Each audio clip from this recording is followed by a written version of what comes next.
Buenas tardes a todos. Vamos a comenzar este webinar que por primera vez la Sociedad de Pediatría Extrahospitalaria de Atención Primaria de Cantabria va a celebrar de forma online.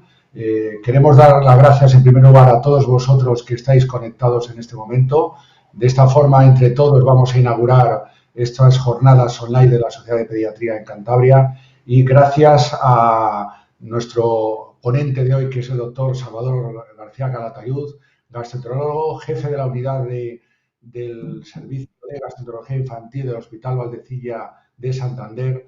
Vamos a dar también las gracias a Lua Ediciones por el apoyo técnico que nos va a prestar a lo largo de este webinar. También vamos a dar las gracias a nuestros compañeros de Isomed a través de la delegada comercial de Maite Villegas, que nos ha proporcionado este servicio y que a partir de ahora, como todos sabéis, va a ser el futuro y el presente de nuestras reuniones, de nuestras jornadas. Desde hoy, desde Cantabria, hemos elegido entre el ponente y la sociedad el tema de la intolerancia a la lactosa y el tema de la infección por el Helicobacter pylori. Como sabéis, la pediatría de atención primaria y la pediatría de atención hospitalaria queremos estar coordinados y gracias a estas jornadas lo vamos a conseguir. Los dos temas de hoy, tanto la intolerancia a la lactosa como la infección por el Helicobacter pylori, son dos temas a pie de calle. Estamos en una pandemia de COVID, en donde hasta ahora nos hemos preocupado muy poco de formarnos en otros temas de patología pediátrica, pero estos dos temas también tienen una prevalencia importante. La prevalencia de la intolerancia a la lactosa, aunque tiene una variabilidad geográfica, a medida que los niños van creciendo, va aumentando su prevalencia un 20, un 30% y en la edad adulta, y dependiendo del sitio donde nos encontramos, hasta un 40, 50 e incluso 60%. La infección por el Helicobacter pylori también es otra infección a pie de calle. Es otra infección que el 20-25% de nuestros niños escolares la tienen presente. Es un tema que nos preocupa en atención primaria, es un tema que da muchas interconsultas y consultas en atención hospitalaria. Y hoy es el momento de que pongamos y que nos llevemos a la mochila del conocimiento lo más importante de lo que nos va a mostrar nuestro compañero Salva García Gata. Hablar de Salva es hablar de un compañero, un amigo que estuvo en atención primaria, que lleva 25 años en la unidad de gastroenterología infantil del Servicio de Pediatría Valdecilla, es nuestro referente, es doctor en medicina y cirugía, ha publicado a nivel nacional e internacional. La experiencia de la unidad, la experiencia del Hospital Valdecilla y la experiencia de Salvador García Calatayud es tremenda y es el momento de que desde la atención primaria aprendamos a manejar estos niños, aprendamos también cuándo esos niños necesitan ser derivados y aprendamos a manejar esta patología que es mucho más prevalente de la que creemos, una patología mucho más emergente y que en estos momentos no todo es COVID. Sin más, vamos a empezar con la charla, pero sí os quería decir que estas jornadas están acreditadas, forman parte de otras 3 jornadas que celebramos a lo largo del año en Cantabria y que para asegurarnos de que sois buenos oyentes y que estéis conectados, tenéis que mandar durante la sesión vuestros datos personales a este correo que tenemos en la parte baja de la presentación, preguntas.spap.cantabria@gmail.com. Cualquier pregunta que queréis hacer podéis mandar este correo. Si queréis la acreditación, porque vais a participar en las 4 jornadas, necesitamos que mandéis también un correo con vuestra presencia. Y sin más, vamos a empezar. Cuando quieras, Salvador, puedes empezar cuando quieras tu exposición. Bueno, buenas tardes a todos. En primer lugar, agradecer a la Sociedad de Pediatría Extrahospitalaria de Cantabria el invitarme a participar en estas jornadas. Y por otra parte, también agradecer a Isomed su importante colaboración a la hora de desarrollar toda la webinar y este formato nuevo de formación médica. Formación médica que yo creo que en los tiempos que corren del COVID hacemos bien en adaptarnos a este tipo de formación sin olvidarnos de que existen más temas y más cosas que el coronavirus. Aunque solo sea para descansar una hora del coronavirus, os agradeceré un poquitín que oigáis un poquitín lo que os voy a comentar respecto a los 2 temas que se me han propuesto, la intolerancia a la lactosa y la infección por el Helicobacter pylori.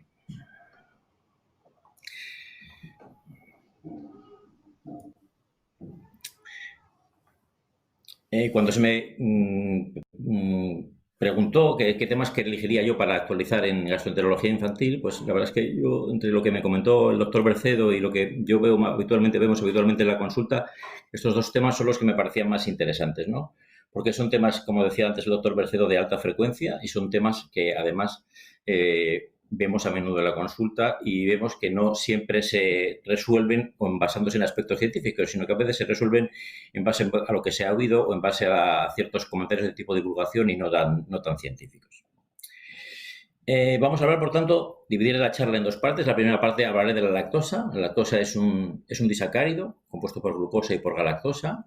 Y veremos un poquitín cómo se va a desdoblar en glucosa y en galactosa, fruto de la actividad de la lactasa, ¿vale? Veremos un poquitín que la lactosa participa en multitud de los alimentos que comemos y que ingerimos a diario y que también es un alimento incorporado a la leche de fácil retirada cuando aparecen síntomas gastrointestinales.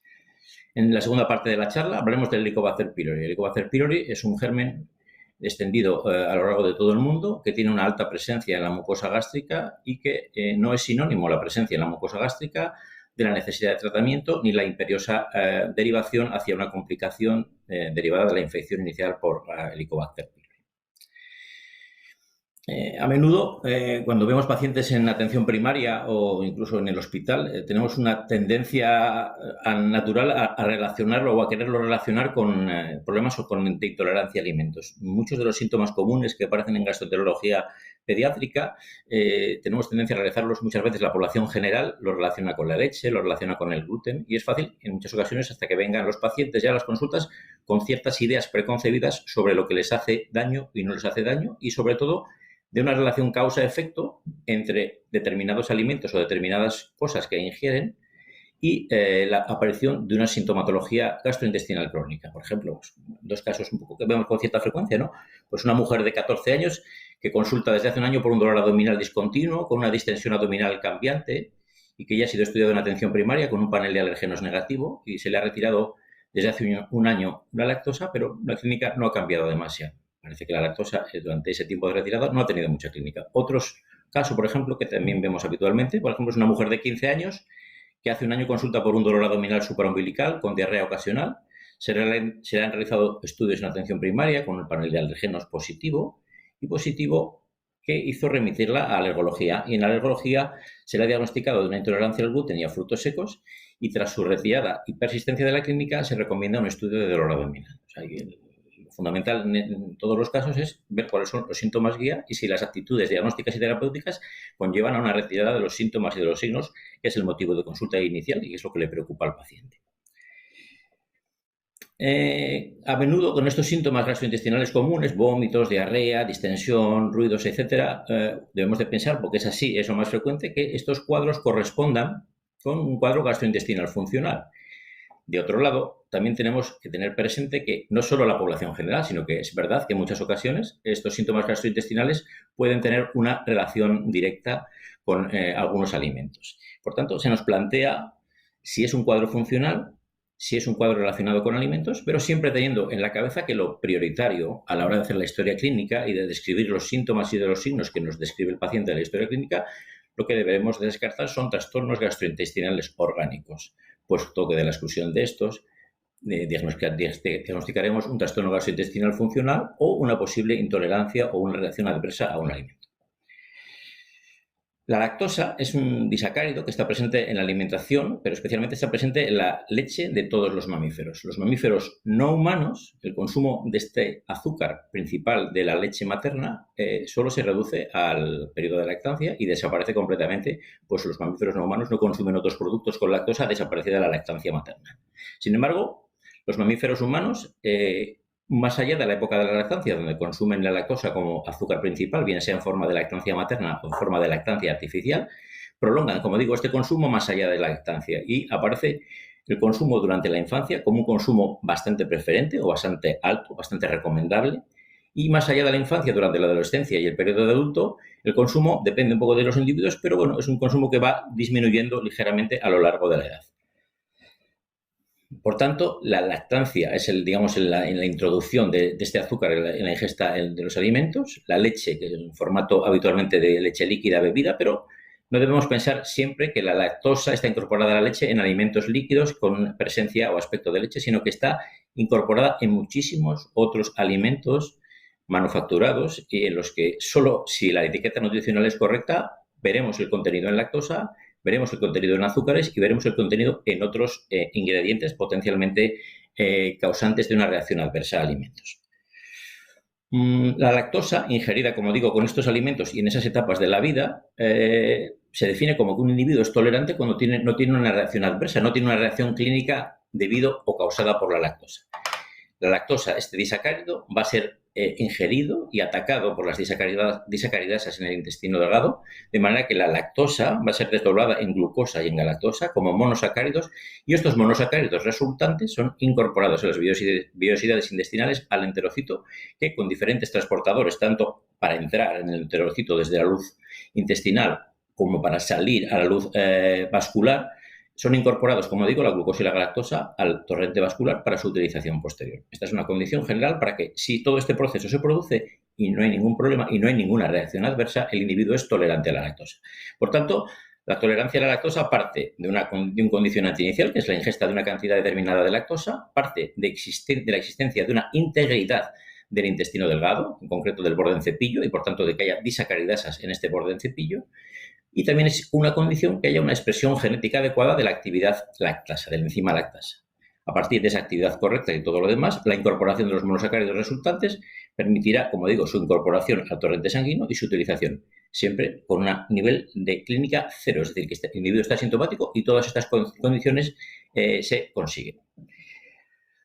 La actividad enzimática que está presente en la vellosidad intestinal es la enzima responsable del desdoble de los dos monosacáridos de que se compone la lactosa. Esta enzima se denomina lactasa floricina hidrolasa, pero habitualmente la denominamos lactasa, y está localizada, como decía, en los enterocitos, especialmente en la zona apical de las vellosidades y especialmente en el yeyuno medio. Tiene dos sitios activos esta enzima, el que nos ocupa hoy en la charla, que es la actividad lactasa para desdoblar glucosa y galactosa, y la actividad también hidrolizante de la floricina, que es un azúcar de menor importancia que está presente en algunas plantas y en algunas frutas como manzana y otras, ¿vale? Esta enzima, la lactasa, tiene una codificación genética en el gen LCT del cromosoma 2, en el brazo largo concretamente del cromosoma 2. Luego veremos un poquitín algún aspecto genético importante para entender la intolerancia a la lactosa. Esta genética de esta enzima, en el cromosoma 2, existen diferentes genes, el gen de la lactasa y el gen MC-M6, son genes que están directamente implicados en la actividad lactasa, en la capacidad de sintetizar correctamente la enzima que se va a expresar en las vellosidades intestinales. Sin embargo, este gen del LCT, que está incorporado, como digo, en el intrón 13 fundamentalmente de este cromosoma, presenta una serie de polimorfismos genéticos que van variando según las áreas geográficas en el mundo, de manera que el polimorfismo genético LC13910 es el más frecuente en el norte de Europa, en la zona que nos ocupa. Y, por tanto, si queremos estudiar genéticamente cómo funciona la lactasa en un individuo, el polimorfismo más frecuentemente estudiado en los países en los que nos encontramos, en la zona de Europa, es el polimorfismo 13910. Luego comentaremos qué importancia tiene que la expresión de los diferentes polimorfismos a la hora de digerir correctamente la lactosa. Enfrentándonos al concepto anterior de tolerancia a la lactosa, tenemos lo que sería la intolerancia a la lactosa. Toda la intolerancia, como todas las reacciones adversas, condiciona que existe una clínica derivada de la ingesta. Por tanto, hay condiciones semejantes a las anteriores en cuanto a que se ingiere la lactosa, pero aquí puede haber problemas a diferentes niveles. Bien, que no exista una integridad del intestino delgado, del borde en cepillo, y por tanto no funcione este punto. Un segundo punto por el cual existiría un problema en la cadena de adecuada incorporación de la lactosa en el individuo sería una inadecuada expresión genética, un polimorfismo inadecuado. Y el cuarto punto sería que, claro, aparece una sintomatología dependiente de la intolerancia a la lactosa.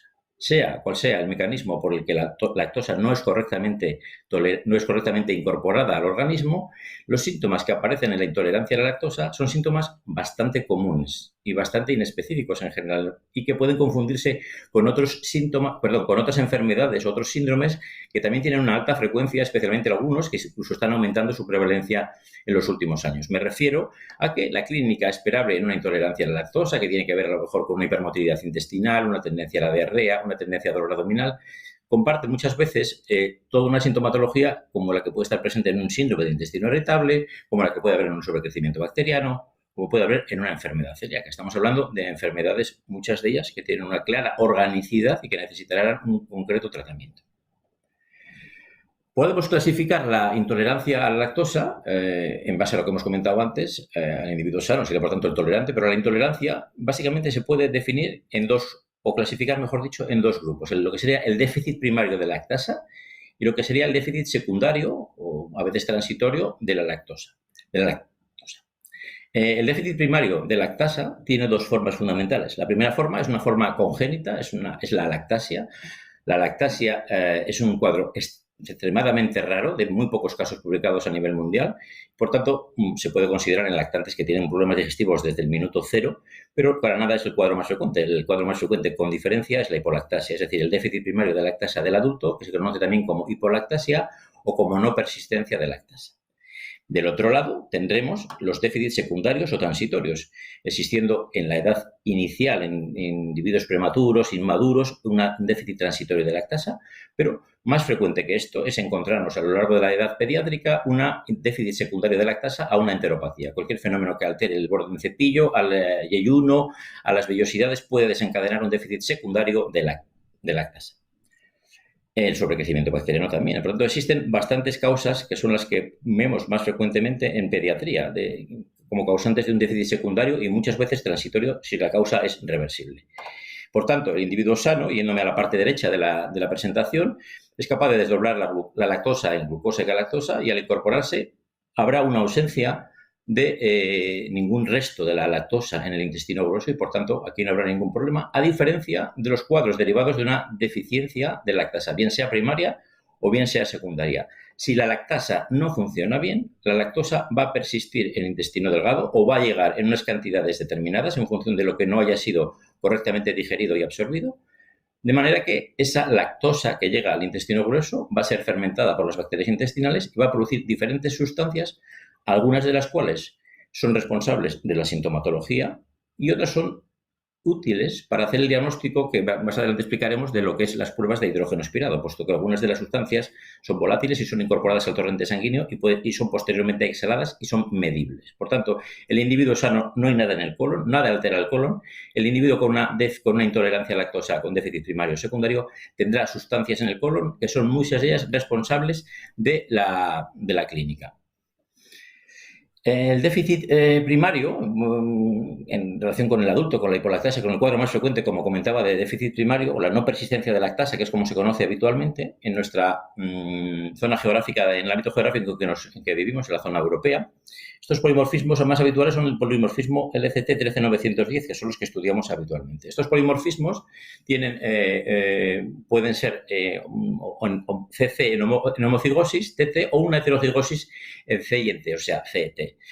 Lo que trato de expresar en esta diapositiva es un poco la idea de que estos polimorfismos genéticos asociados con la hipolactasia del adulto tienen una distribución muy característica, de manera que no es igual en todas las regiones. Como veis, existe claramente un gradiente hacia el sur, donde existe una mayor tendencia a una mayor prevalencia, de la intolerancia a la lactosa, de esta causa, y en la zona roja un poco se expresa en toda la zona de Sudamérica, zona de África y Asia, donde en determinados consumos de leche son bastante bajos y, por tanto, en esas poblaciones estos polimorfismos son los responsables de que exista una hipolactasia y de que, por tanto, exista en edades adultas por encima de 4 años o a partir de la edad adulta, de los adolescentes especialmente, una clínica derivada de la intolerancia a la lactosa. Más me interesa resaltar en la edad pediátrica un comentario al respecto de los déficits secundarios de la lactasa. No el cuadro anterior, que es un cuadro específicamente genético, sino que voy a detenerme ahora en los que son los déficits secundarios de la lactasa.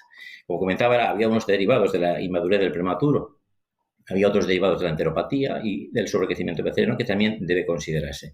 Estas enteropatías, bueno, pues se nos puede ocurrir a cualquiera que muchas de las causas que están aquí recogidas en la parte derecha de la diapositiva son muchas veces causa directa de una intolerancia a la lactosa. Una diarrea aguda infecciosa, rotavirus, una giardiasis, la enfermedad celíaca, cualquier tipo de malnutrición que altera las vellosidades, las alergias en forma de enteropatía, como alergias no IgE mediadas, y otras enfermedades, fibrosis quística, síndromes de inmunodeficiencia, una enfermedad inflamatoria intestinal, cirugías con resección, hipermotilidad, efectos de algunos fármacos, quimioterapia, etc. Por lo tanto, tenemos que tener en cuenta que muchas de estas causas que están recogidas en la parte derecha de la diapositiva son con mayor o menor frecuencia, pero son muchas de ellas diagnosticables y tratables y, por tanto, reversibles, muchas de ellas al tratarlas y ser capaces de hacer desaparecer la intolerancia a la lactosa. ¿Qué es lo que comentamos también antes? Ya iniciaba antes el comentario. ¿Qué pasa si no se absorbe la lactosa en el intestino delgado? Bueno, esa degradación bacteriana que comentaba en el colon, esa fermentación, va a generar una serie de sustancias químicas y, por tanto, tenemos unas consecuencias químicas y, de otra manera, tendremos unas consecuencias clínicas. Las consecuencias químicas, recogidas en la parte izquierda de la diapositiva, son fundamentalmente que aparecen ácidos grasos de cadena corta, fruto de esa fermentación bacteriana, butirato, propionato, acetato, etcétera, que incluso en algunos de los casos tienen cierto efecto beneficioso para los colonocitos, porque son capaces de absorberlos y utilizarlo para su metabolismo. Pero aparte de estos ácidos grasos de cadena corta, nos encontramos con que aparecen también ácidos grasos volátiles, CO2, hidrógeno, metano y agua. Y marco ahí en rojo para que os fijéis un poco el hidrógeno y el metano, porque el hidrógeno y el metano, que aparecen en el lumen intestinal y el colon, son absorbidos y en torrentes sanguíneos llevados a pulmón y son exhalados y, por lo tanto, son medibles. Eso es importante porque podemos medir productos de degradación de la fermentación bacteriana en el colon fruto de una intolerancia a la lactosa. ¿Vale? Del otro lado, encontramos con que clínicamente toda esta no correcta digestión-absorción de la lactosa va a determinar fundamentalmente una clínica que, como comentábamos antes, comparte con otros diagnósticos de organicidad y comparte con otros, incluso con otros cuadros no orgánicos, trastornos gastrointestinales funcionales. Heces ácidas aparecerán en la intolerancia a la lactosa, por tanto, diarrea, distensión abdominal, flatulencias, dolor abdominal. La presencia de lactosa en el colon, por tanto, y como en relación con la diapositiva anterior, puede ser que haya una cierta correlación y que aparezca, cuando nosotros lo medimos, síntomas y aparezca una actividad bioquímica visible. Es decir, cuando aparece simultáneamente, nosotros podemos detectar la bioquímica derivada de la intolerancia a la lactosa y la clínica. Eso es lo que realmente denominamos intolerancia a la lactosa. Por tanto, la intolerancia a la lactosa presenta síntomas clínicos cuando hacemos un test para detectar la intolerancia a la lactosa, como un test de hidrógeno aspirado que luego comentaremos. Sin embargo, en ocasiones, el paciente refiere algunos síntomas y cuando hacemos un test para detectar la intolerancia a la lactosa, el paciente no tiene síntomas y, sin embargo, recogemos químicamente, en el aire expirado, algunas sustancias que se producen en el fruto del metabolismo bacteriano en el colon de la lactosa. En esos cuadros donde clínicamente no hay síntomas, pero sin embargo sí que recogemos metabolitos de la fermentación bacteriana, es lo que conocemos como mala absorción. Por tanto, aunque tiene su importancia, no es lo mismo intolerancia a la lactosa, que combina química y clínica derivada de la intolerancia a la lactosa, con una mala absorción, que sería solo un aspecto más que clínico, de un aspecto bioquímico. Este puede no requerir incluso tratamiento en función de lo que vaya surgiendo a partir de los primeros síntomas que refiera el paciente. Un poco de la revisión de artículos más o menos de los últimos años, me quedo con este porque realmente este es un artículo estupendo del GAT del año 2019, donde aparte de hacer una revisión general del tema, digamos que marca un poquitín conceptos para que cuando utilicemos un poco el lenguaje de lo que está pasando en relación con la lactosa, todos tengamos claro de lo que estamos hablando.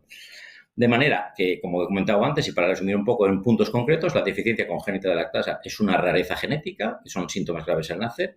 Otro concepto es la no persistencia de lactasa, que es la disminución de la expresión genética de la lactasa a lo largo de la vida, y es el fenotipo más común en el mundo. Es decir, la raza humana está diseñada genéticamente, como el resto de los mamíferos, para que una vez que acaba su periodo de lactancia materna, desaparece poco a poco la actividad de lactasa, puesto que está diseñado para no consumir demasiada lactosa pasado el tiempo de lactancia. La persistencia de lactasa, como un fenómeno contrario, sería el mantenimiento de esa expresión genética de la lactasa a lo largo de toda la vida.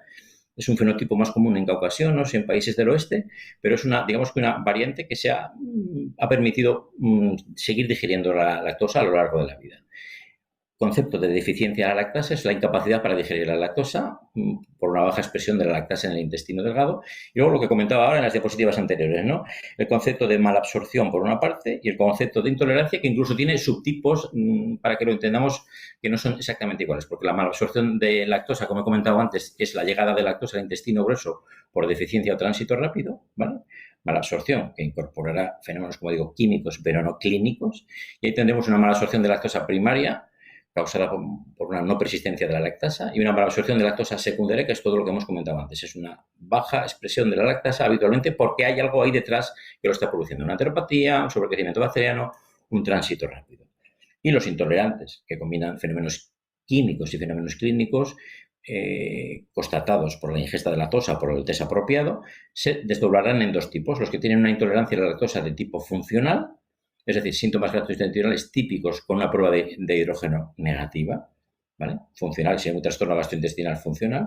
Y luego lo que se conoce como intolerancia a la lactosa referida por el paciente, que es cuando nada cuadra, ¿eh? Son síntomas gastrointestinales típicos sin un test hecho. Bueno, yo quiero resaltar un poco en esta diapositiva, dejar claro un poquitín lo que es la parte genética, las causas primarias, de las causas un poquitín secundarias y del concepto diferente de lo que es mala absorción de intolerancia.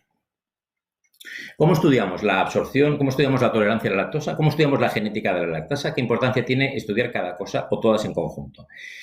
Habitualmente, la capacidad que tenemos para estudiar la absorción o la intolerancia a la lactosa son el test de hidrógeno aspirado. El test de hidrógeno aspirado es capaz de medir hidrógeno y metano en las horas posteriores a la ingesta de lactosa. De lo que se trata es de recoger muestras del paciente de hidrógeno de su expiración y cuantificar el hidrógeno y el metano para ver cómo se ha comportado la lactosa en su tránsito a lo largo del tubo digestivo desde el intestino delgado hacia el intestino grueso. Detectamos, por tanto, con esta prueba la mala absorción y la intolerancia. La mala absorción, si la prueba es positiva, es en clínica; la intolerancia, cuando la prueba es positiva y hay síntomas. Si lo que nos interesa estudiar es la persistencia de la actividad lactasa, es decir, la genética del individuo con respecto a cómo se va a comportar en el tiempo, si va a persistir o no en el tiempo su actividad lactasa, tenemos que hacer un estudio, dependiendo del área geográfica que nos movamos, de los polimorfismos genéticos de la persistencia de la actividad lactasa. Estos polimorfismos se localizan, como comentaba antes, en el cromosoma 2 y definen en su presencia los que se asocian a una pérdida de actividad lactasa, el hecho de que hay una parte de la población que a partir de los 3-4 años va a ir disminuyendo progresivamente la capacidad y la actividad de la lactasa. Es decir, que cada vez va a tolerar peor la lactosa en el paso del tiempo. Se expresará fundamentalmente en adolescentes y en adultos fundamentalmente. Por tanto, esta pérdida de actividad no tiene por qué reflejarse habitualmente, puesto que es muy dependiente al final de la cantidad o el consumo de lactosa que ingiera cada individuo. Por lo tanto, es un fenómeno más de niños mayores, adolescentes o adultos. El test de aliento con hidratos de carbono, en lo que nos afecta, en lo que nos estamos comentando, es un test que lo que hace, como decía, el paciente es ingerir lactosa. En intervalos de tiempo se van recogiendo muestras expiradas a través de una pajita en un tubo que luego se cuantifica, como decía, el hidrógeno y el metano, que aparecen en el colon, fruto de esa fermentación bacteriana, difunden y se pueden medir, como digo. De esa medición progresiva de lo que va pasando en el tránsito de la lactosa ingerida y produciendo sí o no estos metabolitos, hidrógeno y metano, podemos medirlos y ver cómo se comportan. De manera que si el individuo no tiene ningún síntoma, es decir, tolera la lactosa con normalidad, desdoblando el disacárido en monosacáridos, incorporándolo, utilizando correctamente y sin síntomas, observamos que la curva es plana. Entendemos que la curva es plana porque no hay producción a lo largo del tiempo de hidrógeno ni de metano. Es decir, que la lactosa ha sido correctamente digerida y absorbida en su localización. Es decir, la glucosa y la lactosa, como veis en el dibujo aquí, se han desdoblado, se han incorporado y en el colon no aparece nada. Y como no aparece nada, no hay producción colónica de gases anormales, hidrógeno y metano que solo los producen la flora bacteriana, no los producen de forma endógena. Por tanto, una curva plana es tanto como decir la lactosa ha desaparecido en el intestino delgado fruto de una correcta digestión y absorción. Sin embargo, cuando estamos hablando de una intolerancia o de una mala absorción, no vuelvo con las diferencias, cuando estamos hablando de una intolerancia a la lactosa, las curvas presentan picos tardíos. Entendemos por picos tardíos, como vemos aquí, bien del metano o bien del hidrógeno, picos tardíos. Y ese pico tardío en realidad está manifestando que existe una flora en el colon que ha atacado la lactosa y que ha sido capaz de producir esos gases. Alguna flora producirá metano y alguna otra flora producirá hidrógeno, pero la mayor parte de la flora que actúa sobre la lactosa que llega al colon va a producir uno de los dos, de manera que si somos capaces de identificar estos picos tardíos, bien de hidrógeno o de metano, estamos diciendo en realidad que la lactosa realmente ha llegado al colon, que no tenía que haber llegado y que por tanto va a ser capaz de producir intermediarios, algunos de los cuales el hidrógeno y el metano son los que estamos nosotros midiendo. y que si solo detectamos esto en clínica será una mala absorción y que si detectamos esto y además hay clínica será una intolerancia con síntomas como diarrea, dolor abdominal, etcétera. Vale, ¿qué importancia tiene el estudio genético de la persistencia de actividad lactasa? Bueno, comentar un poquitín, el detalle un poquitín de la población general. La población general, con respecto al polimorfismo genético del 13910, que es el más frecuente en los caucasianos, puede ser el polimorfismo CC o polimorfismo, como comentaba antes, CT o en homocigosis CT. El polimorfismo CC es un polimorfismo lactasa no persistente, es decir, estos son individuos intolerantes. Bueno, la palabra intolerante parece que suena mal, pero realmente los intolerantes es lo que se conoce como el wild type de este polimorfismo. Es decir, es lo normal. Sería que al no ingerir lactosa más allá de la lactancia, luego si la ingieres te daría problemas. Por tanto, digamos que venimos todos de aquí y la mutación realmente ha sido la otra población, la población lactasa persistente. Los individuos que el polimorfismo 13-910 son CT o TT son lactasa persistentes. Estos individuos son tolerantes a lo largo de su vida. Son tolerantes a lo largo de su vida, pero han conseguido ese nivel de tolerancia a partir de una mutación del wild type CC. Realmente esto evolutivamente corresponde con el cazador nómada que se movía. Realmente estos individuos genéticamente estaban diseñados para consumir solo lactosa en determinados momentos de su vida, en la lactancia materna.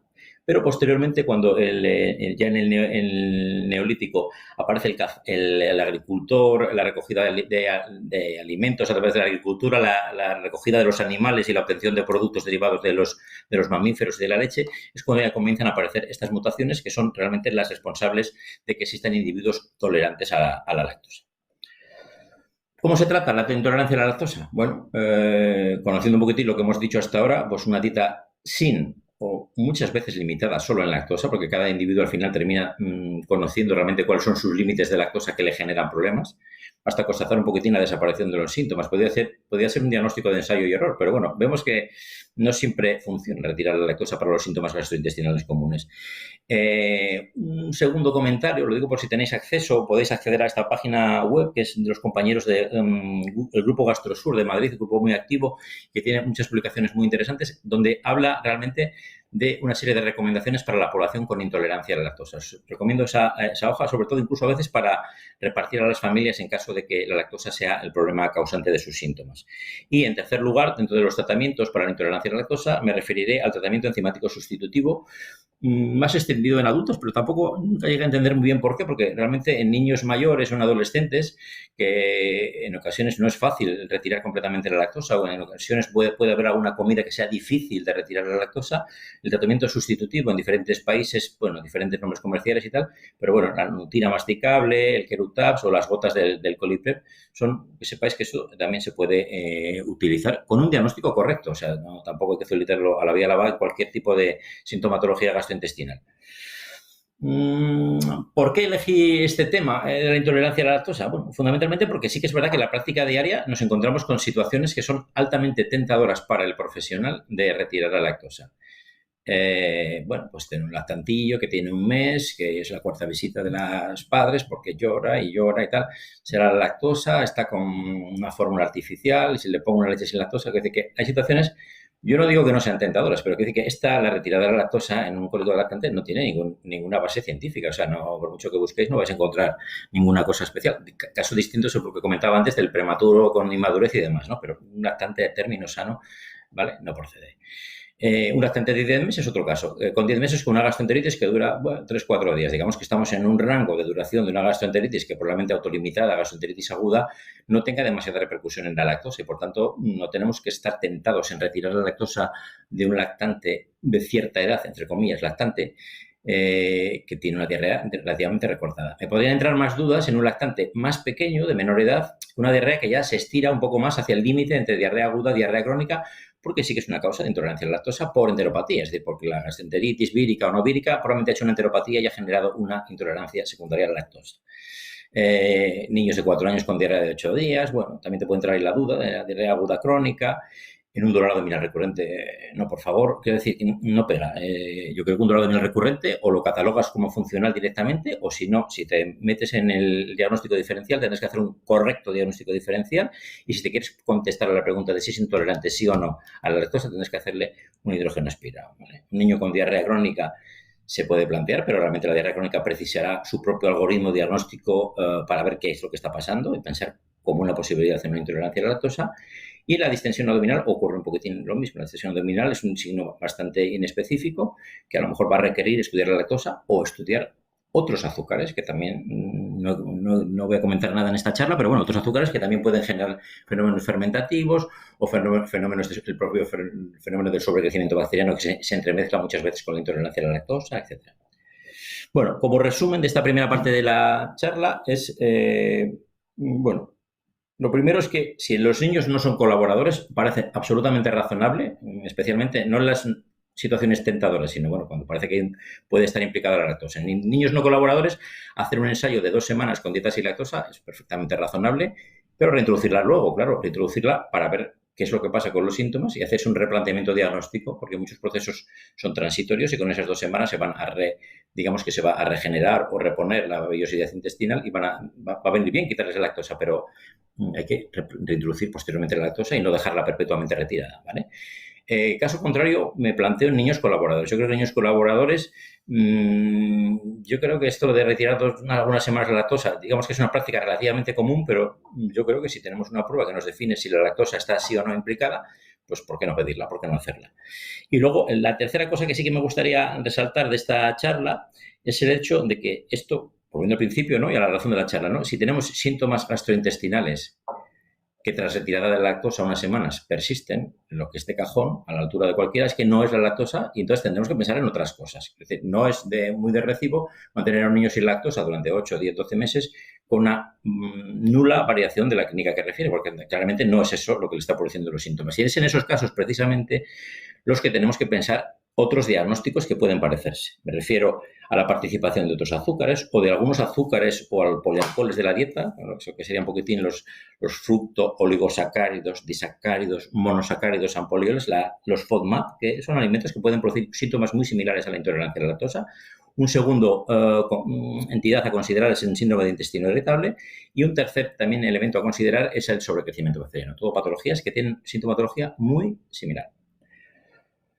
Vale, pues cambiamos de tema. Vamos a la segunda parte de la charla. Bueno, estamos en tiempos de COVID. Voy a procurar no hablar de la palabra COVID porque yo me gustaría descansar un poco del tema, aunque sea solo un ratito, mientras me oís y mientras lo voy comentando yo.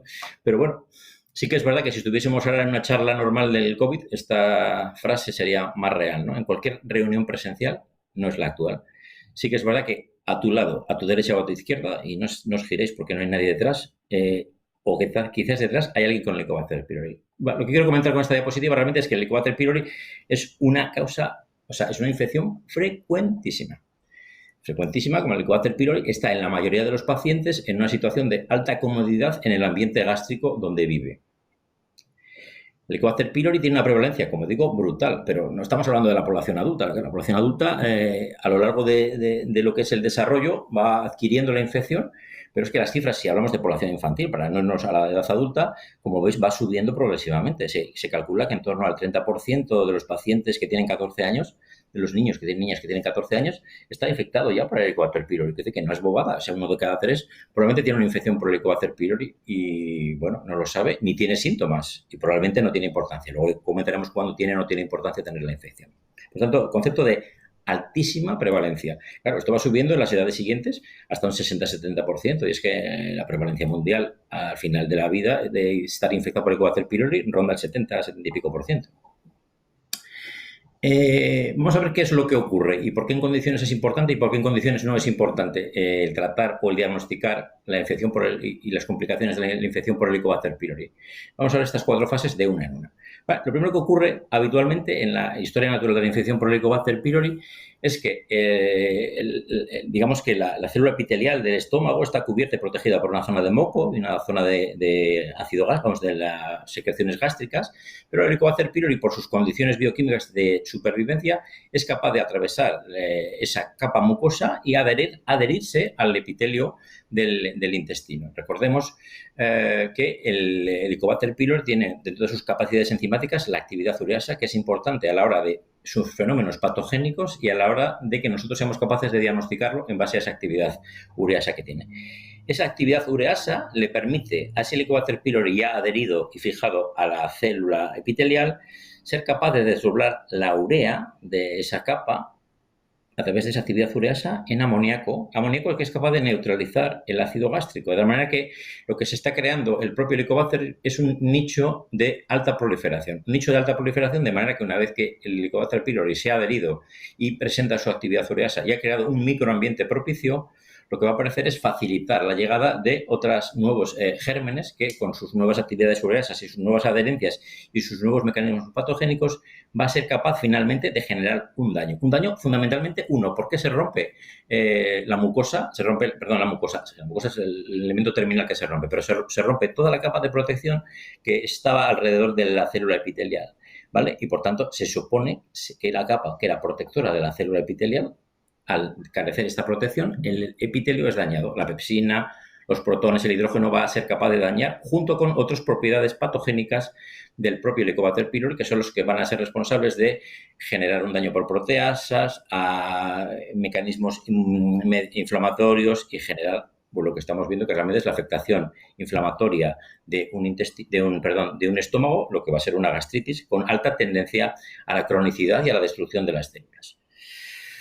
En esa historia natural de la infección por Helicobacter pylori, nosotros al final muchas veces vamos a saber lo que está pasando a través de anatomía patológica, a través de biopsias, si queremos saber realmente lo que está pasando. Y en ese sentido, las biopsias, y tratando de objetivar, o sea, ponerlo lo más objetivo posible para que no haya opiniones subjetivas lo que está pasando, existe un sistema que utilizan los patólogos, que es el sistema Sidney. El sistema Sidney es para clasificar las lesiones progástricas por Helicobacter pylori.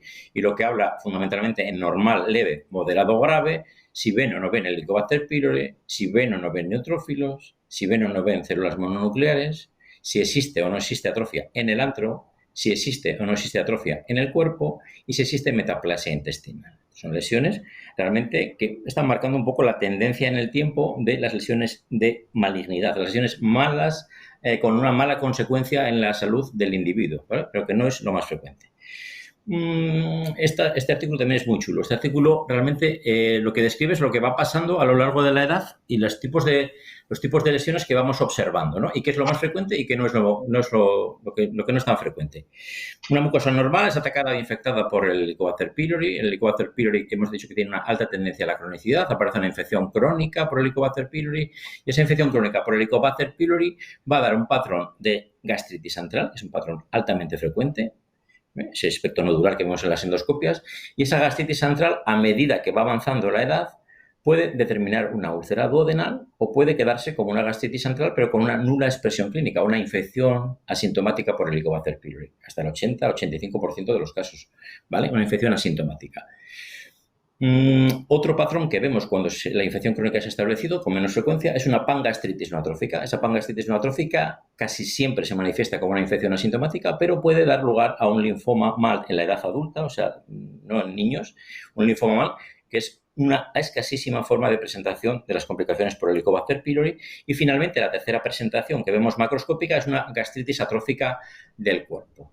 Aquí ya hay más problemas. La gastritis atrófica del cuerpo, como todas las lesiones crónicas en el cuerpo, tienen una probabilidad, como no, de mantenerse en el tiempo como infecciones asintomáticas, pero realmente este patrón de gastritis atrófica en el cuerpo es el que va a ser responsable de la aparición de úlceras gástricas, es decir, no de úlceras gástricas, y va a ser el responsable de una alteración inflamatoria crónica con realmente aparición finalmente de una metaplasia, una displasia y un cáncer de estómago.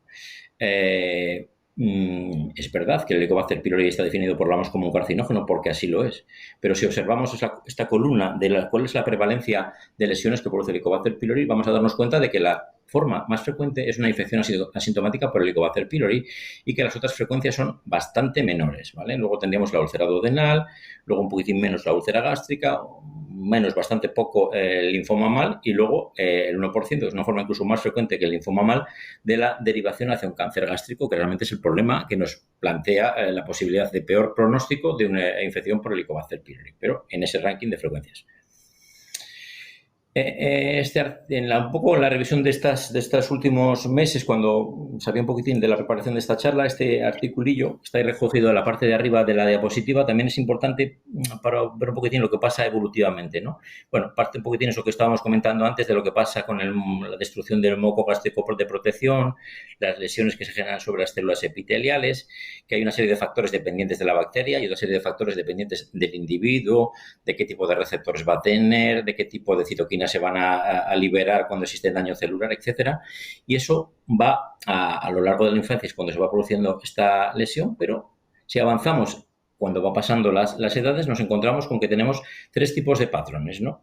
Un patrón que va a ser capaz de tener una producción de ácido gástrico normal o alta, y esto va a dar lugar a una metaplasia y a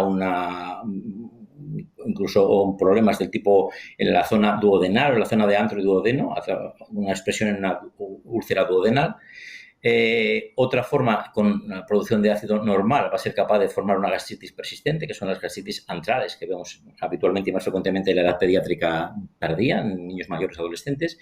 Y luego la otra forma, que es una forma de baja producción de ácido, que es la que realmente va generando una progresiva serie de anormalidades en la inflamación y en la destrucción del tejido epitelial, que son los que van a generar una secuencia de metaplasia, displasia, y que son los responsables de una afectación de tipo adenocarcinoma de estómago, con una afectación del cuerpo y del antro. Por tanto, está bien un poco para entender y para correlacionar las lesiones macroscópicas y microscópicas con lo que pasa evolutivamente en el tiempo. Bueno, lo que vemos eso habitualmente es un poco lo que se ve en las endoscopias. Nosotros vemos prácticamente siempre esto. Siempre que es una gastritis antral, es una hiperplasia nodular antral de fácil sangrado en la zona del antro. Luego reviertes el tubo hacia cuerpo y tal y no encuentras ninguna lesiones demasiado llamativas, pero bueno, tener en cuenta pues la existencia de úlceras, en este caso úlceras curadas, úlceras en estómago, úlceras en duodeno, como está aquí recogida, atrofia en el cuerpo, que a veces podemos ver en niños, en adolescentes más mayores, o ya lesiones pues mal, que es una cosa súper rara, yo no he visto en ninguno y tampoco he visto en niños ningún adenocarcinoma de estómago, ¿no? Pero bueno, que son lesiones a considerar en la evolución a la edad adulta de la infección crónica por Helicobacter pylori con determinados factores de riesgo, ¿vale? Claro, si miramos y comparamos, como está expresado aquí en la diapositiva, cuál es la infección, los estudios de infección por Helicobacter pylori a la izquierda, naranja, con la prevalencia de cáncer gástrico en azul a la derecha, vemos realmente que son mapas bastante solapables y, por tanto, en muchos de los países donde la frecuencia de infección es súper alta, es decir, que prácticamente toda la población se infecta pronto con Helicobacter pylori, aparecen una alta frecuencia de cáncer gástrico. Por tanto, zonas como el norte de Sudamérica son zonas, Colombia especialmente, son zonas de alta prevalencia de no solo de la infección, o sea, todo el mundo está infectado y, por tanto, hay que tener un poco más cuidado porque es en esas zonas de alta prevalencia donde también existe una alta prevalencia de cáncer de estómago.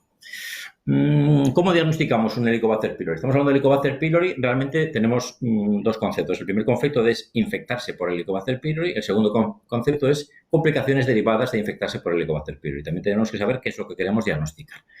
O, lo tercero y más importante que luego comentaré, es si el motivo de consulta del paciente tiene que ver con lo que estamos diagnosticando o no tiene que ver, ¿vale? Entonces, las pruebas diagnósticas para Helicobacter pylori son de dos grupos, las pruebas no invasivas y las pruebas invasivas. Las pruebas no invasivas, es decir, las que no dependen de hacer una endoscopia, son la serología, que ni la nombro porque ya hemos dicho hasta la saciedad que esta técnica no debe de usarse, y lo que hacemos habitualmente son las otras dos pruebas, que son la prueba de aliento de carbono 13, con una sensibilidad y especificidad similares, tanto en la prueba de aliento de carbono 13 como los antígenos fecales, cualquiera de los dos son útiles. Bueno, y en antígenos fecales a veces lo utilizamos en niños pequeños, en niños poco colaboradores para la prueba de hidrógeno espiral, pues son de elección cualquiera de las dos. Y si hacemos una endoscopia, podremos detectar el Helicobacter pylori mediante estas tres pruebas fundamentalmente de uso más común. Coger una biopsia y decir que nos hagan una ureasa en la biopsia y esa tiene, como veis, datos de sensibilidad y especificidad mayores.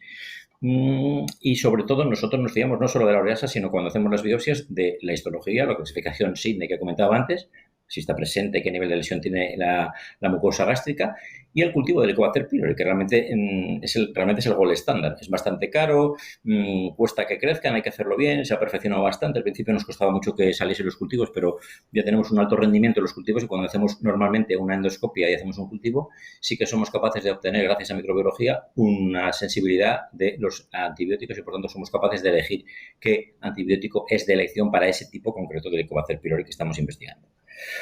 La prueba de detección de antígeno de Helicobacter pylori en heces es una prueba de este tipo, de control positivo o negativo, ¿vale? Y se basa fundamentalmente en el hecho de que tú pones una muestra de heces que se supone que tiene restos antigénicos del Helicobacter pylori y va a ser reconocida por la placa donde existen anticuerpos con proteínas que son capaces de reconocer y fijar este antígeno.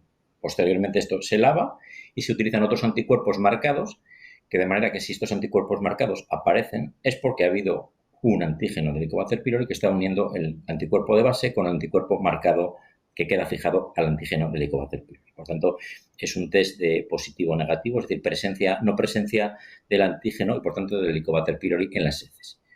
El test de ureasa en el aliento, que también usamos nosotros en la consulta, es un test basado en el hecho bioquímico que define al Helicobacter pylori y su capacidad ureasa. Su capacidad ureasa es capaz.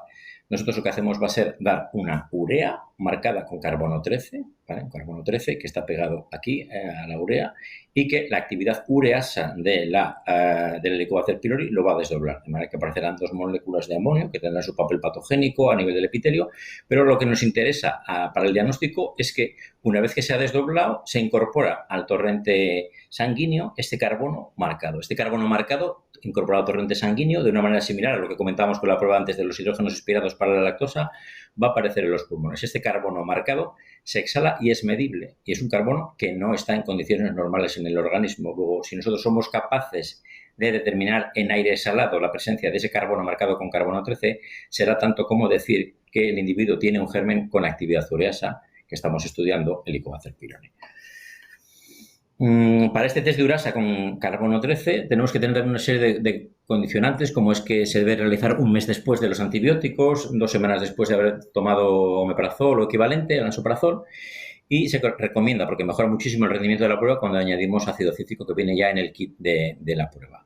Durante la prueba no debe ingerir ni masticar ningún alimento y 30 minutos antes y durante la prueba no se debe hacer fumar ni hacer ningún tipo de ejercicio, tal y como recoge la ficha del producto. Que me interesa ahora definir lo que es un caso de infección por Helicobacter pylori y a esto me voy a referir a la actualización de ESGAN y de NASGAN de la guía del Helicobacter pylori, donde habla que es recomendable que el diagnóstico inicial del Helicobacter pylori se realice utilizando métodos invasivos. Estoy hablando de pediatría, ¿vale? Incluye estos métodos invasivos un cultivo positivo por biopsia gástrica, que sería, como comentaba antes, el gol estándar, o bien una gastritis definida histológicamente por el Helicobacter pylori con criterios SIGNE y al menos otra prueba positiva como un test rápido de urasa o un método molecular PCR Office que está al alcance de pocos hospitales, ¿vale? Es importante esta parte que pongo aquí al final de la diapositiva, es que no debemos hacer un diagnóstico inicial basados en test no invasivos, porque en casos de que exista una prueba no invasiva positiva, una histología compatible podría soportar el diagnóstico. Lo que quiero decir es que el diagnóstico en pediatría, a diferencia de en adultos, se basa en una endoscopia, porque permite una selección de antibióticos y un tratamiento mucho más eficaz que un tratamiento dirigido con multiantibiótico, la técnica que se llama test and treat, o sea, hacer un test no invasivo y tratarlo con multiantibióticos, que es lo que se utiliza en adultos. En niños debemos hacer test invasivos, ¿vale? Bueno, estamos hablando de Helicobacter pylori ya directamente a saco, pero normalmente los niños no vienen con el cartel de que tienen el Helicobacter pylori, sino que vienen con unos síntomas. Y en todas las guías siempre recalca muchísimo la parte que pongo arriba de la diapositiva, y es que el objetivo que tiene un médico es investigar por qué hay unos síntomas gastrointestinales. O sea, no tenemos que conformarnos con detectar la presencia no del Helicobacter pylori, viendo que es un germen altamente frecuente en población, no es que esté sana, pero es que está asintomática y no le va a dar problemas el Helicobacter pylori. Por tanto, tenemos que definir no solo la presencia, sino la causa de sus síntomas.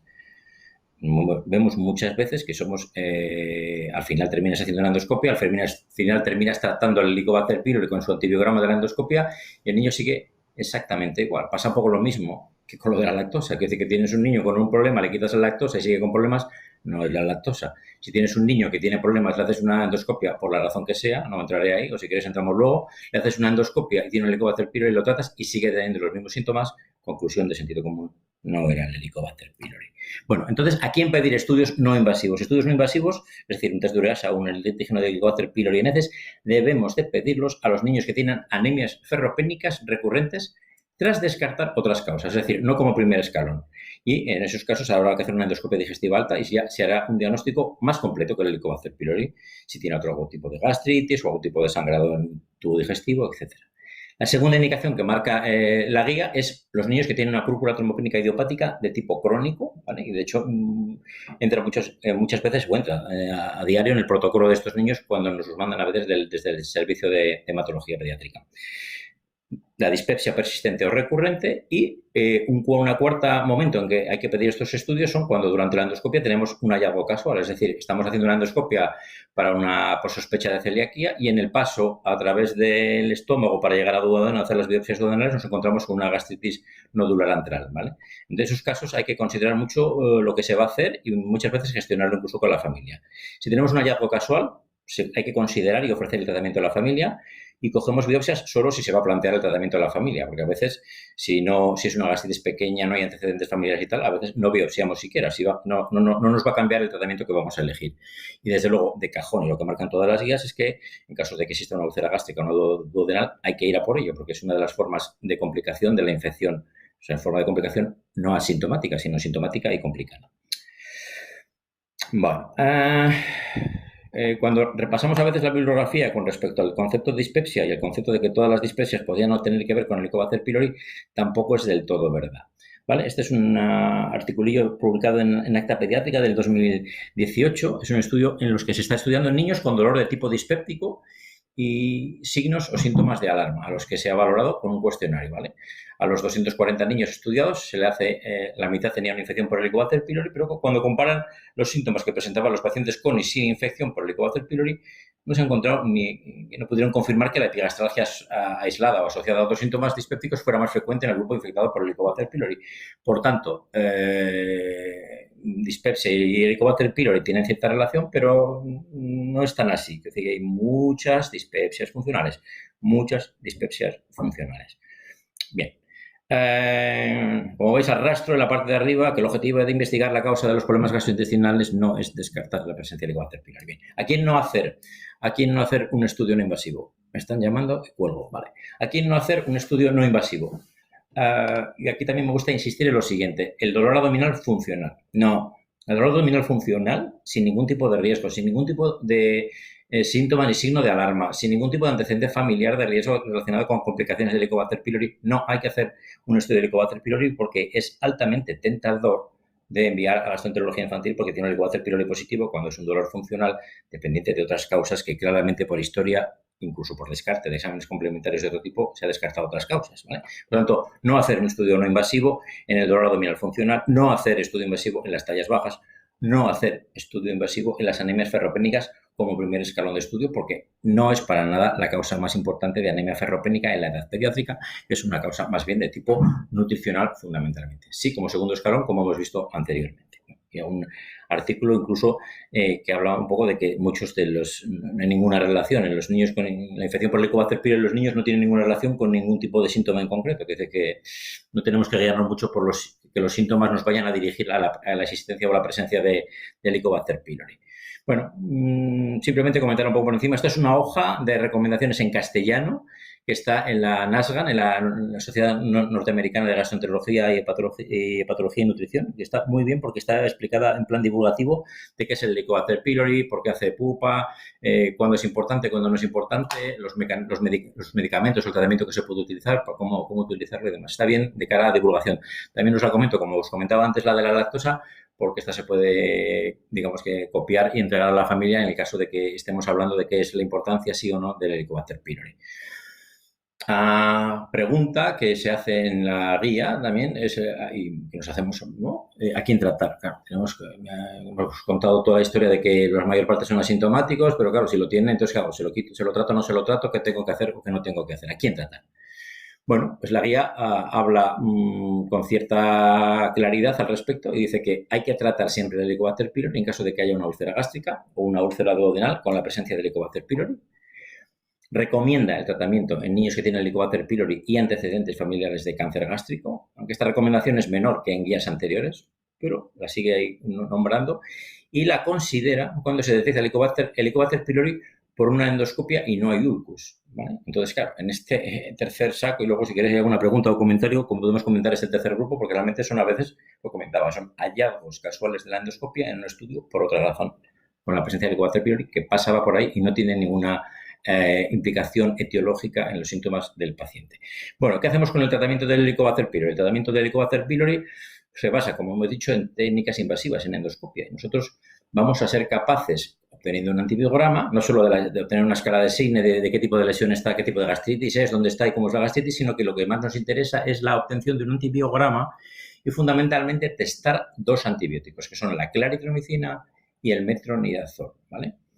Se plantean, digamos que facilidades para el tratamiento cuando existe cuando no hay resistencia a la claritromicina, porque cuando no hay resistencia a la claritromicina, el protocolo incluye omeprazol o un inhibidor de la bomba de protones, amoxicilina y clavulánico como forma de tratamiento, 14 días, siempre 14 días, que es una cosa que también ha ido cambiando, ya son 14 días. Y si hay una resistencia a la claritromicina, deberemos testar la resistencia a metronidazol. Si tiene resistencia a claritromicina y también resiste a metronidazol, ya nos ponen un aprieto, porque tenemos que utilizar protocolos con antibióticos de los que aparentemente son resistentes, pero a dosis más altas. Si tenemos la suerte de que, aun siendo resistente a claritromicina, no es resistente a metronidazol, nos lo pone más fácil porque lo que tenemos que hacer será utilizar omeprazol o un inhibidor de la bomba de protones, amoxicilina y metronidazol, ¿vale? En la guía, y aquí os dejo recogidas un poquitín las orientaciones diagnósticas respecto a las dosis de los antibióticos que más frecuentemente utilizamos con cortes de pesos similares. De manera que hace un corte intermedio de pesos y tallas de 15-25 por debajo y por encima, con dosis un poco adaptadas que se van, como veis, claramente van subiendo hasta dosis altas, incluyendo las dosis altas de inhibidores de bomba de protones, dosis altas de amoxicilina, etc. Bueno. Y resumiendo el Helicobacter pylori, de todo lo que os he querido decir hasta ahora, bueno, como primer punto y mensajes un poco para llevar a casa son que la infección por Helicobacter pylori tiene una prevalencia muy alta en el mundo. Es frecuente, no es raro, es que es muy frecuente, ¿vale? Pero la infección por sí misma no condiciona una necesidad de tratar a los pacientes. Eso también tiene que quedar claro. ¿No? Es que hay que tratárselo porque lo tiene. No.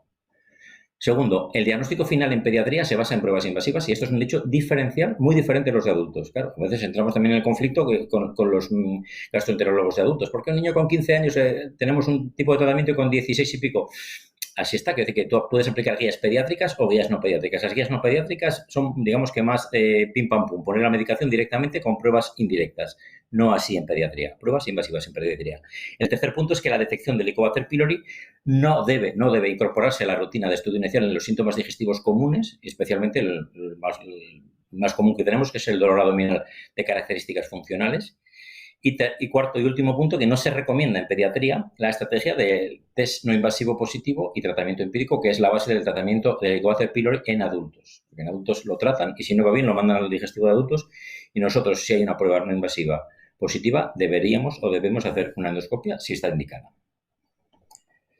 Y bueno, muchas gracias a todos por los que hayáis aguantado hasta ahora la presentación. Y nada, de nuevo quiero agradecer tanto a la Sociedad de Pediatría Extrahospitalaria y especialmente al doctor Bercedo por contar conmigo otra vez para una charla de este tipo y a Isomed. Y simplemente un comentario antes de terminar y dar paso de nuevo a Alberto, simplemente hacer un recordatorio de un compañero que ha fallecido recientemente, el doctor Barea, que era un compañero de la Sociedad de Gastroenterología, un tipo majo, un tipo listo y brillante. Nada más. Gracias. Muy bien, gracias Salvador por la excelente exposición que has hecho. Nos has dado un repaso tremendo de dos patologías muy prevalentes, la intolerancia a la lactosa y la infección por Helicobacter pylori. Y lo primero, bueno, te agradecen la exposición a través de del correo que hemos puesto, aunque parece mentira, gracias a estos webinarios pues te saludan desde Málaga, desde Sevilla, desde Madrid, desde el País Vasco, desde Asturias. Es decir, los correos que han llegado para saludarte, gente que además que te conoce, que es de tu sociedad, también para saludarte. Y bueno, no han venido muchas preguntas, pero hay alguna. Vamos a ver,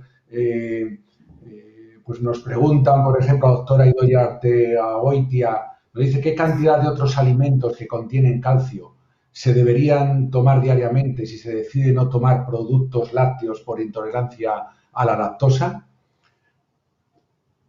Bueno, si el alimento, con respecto al tema del calcio y la retirada de la leche, bueno, una cosa es retirar la leche y otra cosa es retirar la lactosa, porque claro, eso depende un poquitín del sustituto de la leche que se considere. La mayor parte de las leches que son leches sin lactosa tienen suplementos en calcio, y por tanto, si la sustitución es de una leche, digamos, entera por una leche sin lactosa, la mayor parte de las leches que están sin lactosa o bajas en lactosa están suplementadas en calcio.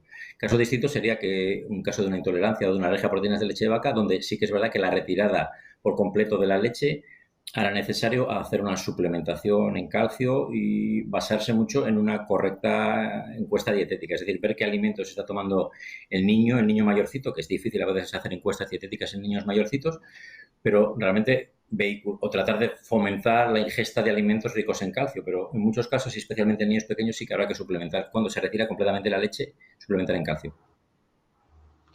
Sí, la misma doctora nos pregunta que, bueno, esto ahora tú lo contestarás mejor, que ahora en tiempos de COVID en los que no se permiten hacer test de aliento para descartar el Helicobacter pylori, ¿por qué no pedimos antígeno de heces en los niños? Bueno, esto me imagino que se hacen igual. Bueno, no, vamos a ver, si nosotros, vamos a ver, nosotros hacemos que se hacen las dos cosas. De hecho, nosotros en su momento hablamos que esta charla la patrocina Isomed. Nosotros hacemos digamos que en la consulta la prueba de hidrógeno aspirado, y nosotros fuimos a hablar con microbiología, entre otras cosas, porque veíamos problemas con niños pequeños o niños no colaboradores, porque era imposible hacer un diagnóstico de antígeno de la presencia del Helicobacter pylori, y por eso se puso en marcha para niños no colaboradores, niños con encefalopatías, un niño con una parálisis cerebral que ha vomitado sangre, como porras le haces un hidrógeno aspirado, tendrás que hacer una prueba de ese tipo, ¿no? Entonces, bueno, en tiempos de COVID, es decir, que con la protección adecuada se puede hacer pruebas de hidrógeno aspirado. Siempre está el miedo, lo que queráis, pero que decir que con la protección adecuada se puede hacer pruebas de hidrógeno, las estamos haciendo, ¿vale? Otra cosa a decir es que, bueno,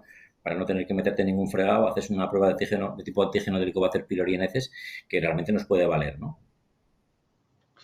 Otra pregunta, Salvador. La doctora Verónica Gómez Hernando nos pregunta, dice, ¿hay algún dato clínico sugerente de úlcera gástrica o duodenal, aparte de los que has expuesto? ¿Hay algo que por tu experiencia puedas añadir en estos niños con epigastralgia que acuden a la consulta? Úlceras gástricas, yo creo que he visto 2 en mi vida, ¿vale? Entonces quiero decir que no es una cosa frecuente, y realmente la endoscopia en muchos casos viene precipitada porque la clínica es bastante explosiva. Bueno, explosiva me refiero o por dolor, o más frecuentemente que por dolor, porque hay un fenómeno sangrante acompañante, una hematemesis, una caída de hemoglobina con hematemesis, o sea, fenómenos basados en la clínica de anemización brusca o fenómenos de tipo sangrado hematemesis que precipitan una endoscopia urgente, ¿no? A veces sí que alguna de las que he visto, comentando con compañeros de la sociedad, a veces se ven a posteriori, que es decir, se ve que algún nicho de haber tenido un nicho ulceroso, un residuo de una úlcera. Pero claro, eso te obliga, si lo ves en la endoscopia, a identificar al Helicobacter pylori. Pero a veces cuando ves esos restos, en realidad ya no tienen una expresión sintomática ni de hematemesis, ni de anemización, ni de dolor llamativo, ¿no? Vale. No sé si contesto Nos a la pregunta.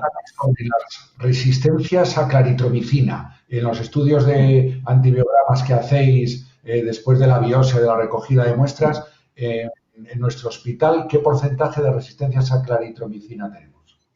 Creo que estamos sobre el 15-20%, una cosa así. O sea que es bastante frecuente. No es raro que tengamos que utilizar metronidazol, no es raro para nada, ¿vale? Y por eso, y también, bueno, está bien la pregunta porque así aclaramos, porque la tendencia normal, si utilizas el test and-treat, es decir, si haces un antígeno Helicobacter positivo, le voy a tratar y le voy a poner claritro.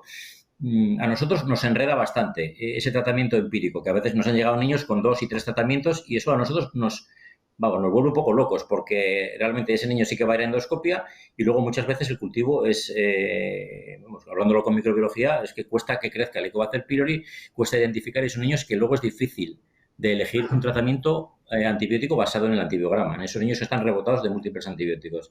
Entonces, también es verdad que algunas de las guías dicen que si no tienes un estudio claro del antibiograma, o no conoces o no te ha salido el cultivo, esto negaría haberlo dicho, pero vamos, quiero decir que lo que sí que hacemos a veces es utilizar metronidazol más que claritromicina, dado el porcentaje de resistencias que tenemos.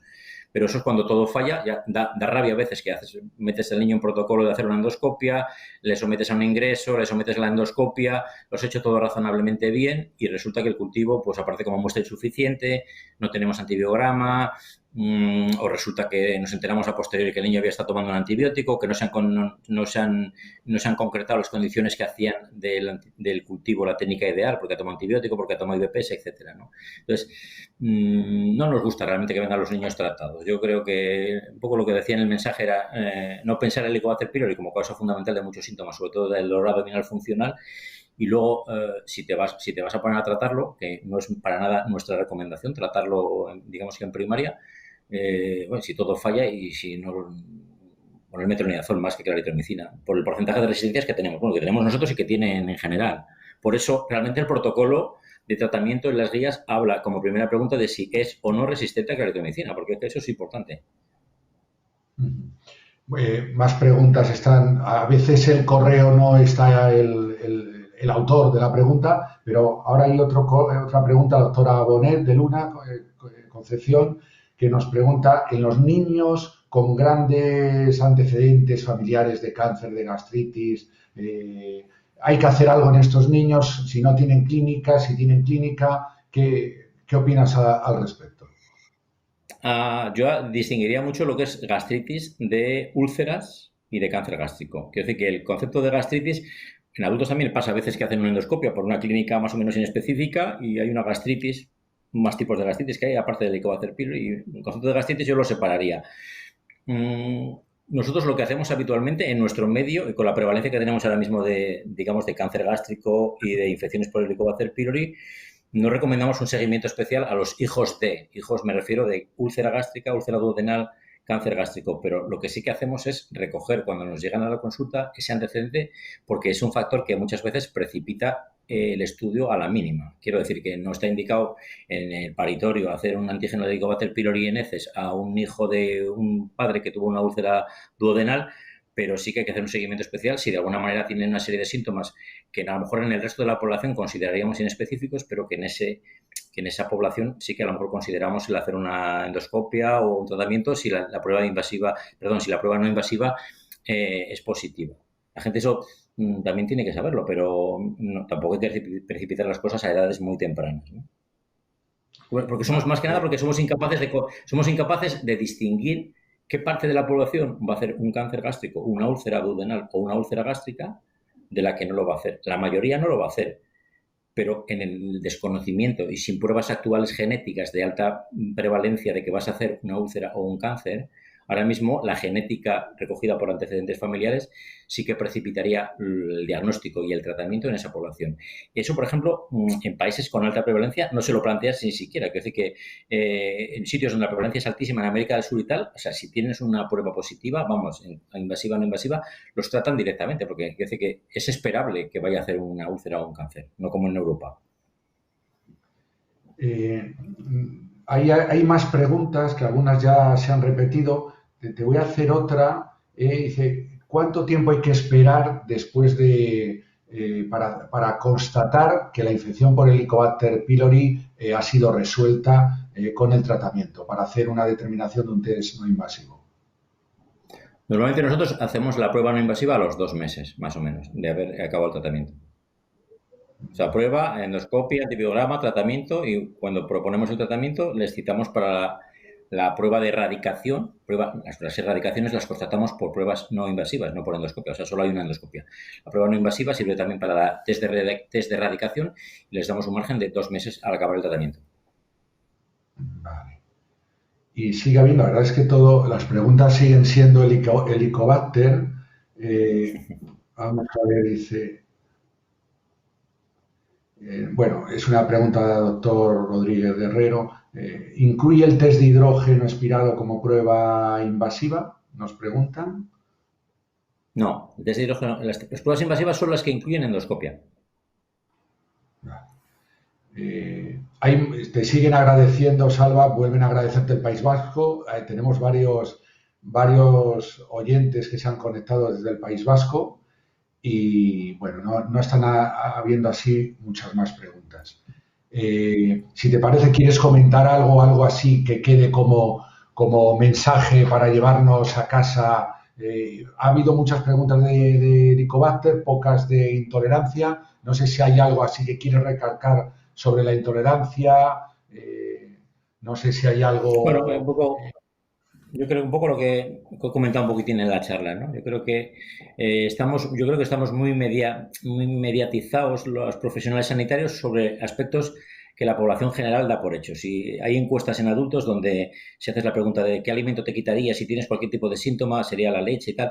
Entonces, yo creo que debemos de evitar un poco eso. Yo puedo entender tratamientos empíricos de sospechas de intolerancia a la lactosa de pocas semanas, pero es que vemos con mucha frecuencia niños con retiradas de meses, si no años, de la lactosa, que cuando haces la pregunta se te queda la familia mirando, ¿no? ¿Y ya me he notado algo? Pues no.